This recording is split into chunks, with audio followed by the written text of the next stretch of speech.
буюу Сарабанк манай улсад нэвтрэх төдийл удаагүйч сонирхох сурагчдын тоо жил ирэх бүр нэмэгдсээр байна. За энэ сарын 18-ны өдөр Монголын Сарабанкийн ур чадварын төвшин тогтоох шалгалт боллоо.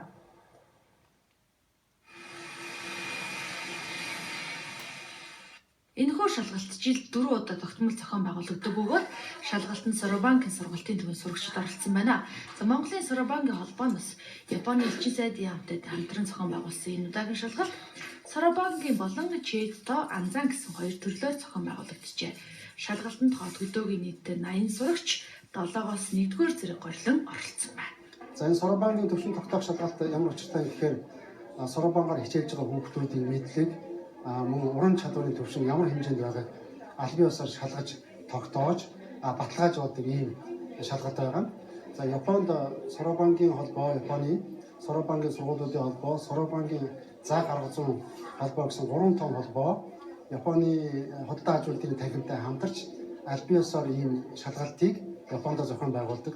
За гадаадад энэ шалгалтыг зохион байгуулах тохиолдолд за өөрсдийнхөө хяналтын доор өөрсдийнхөө зөвшөөрлөөр энэ шалгалтыг явуулдаг. За манай Сарабанкийн холбоо, Монголын Сарабанкийн холбоо 3 жил орчим бэлтгээд өнгөрсөн жил анх удаага энэ шалгалтыг зохион байгуулсан. За энэ жилээс бол манай холбоо өөрсдөө багш нарынхаа хүчээр бие дааж энэ шалгалтыг явуулах эрхийг олгосон юм аа.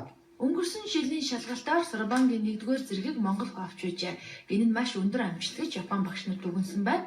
Сарабанкийн төвшин тогтоох шалгалтанд сурагч багтууд олсон мэдлэг батлах, суралцахад нь урам зориг өгдөг онцлогтой юм аа. За эх сард Сарабанкийн улсын 7-р олимпиад болно. Өнөөдрийн байдлаар Монголын Сарабанкийн холбооны 80 гаруй сурагч Япон улсад болсон Сарабанкийн тэмцээнд амжилттай оролцдог байна.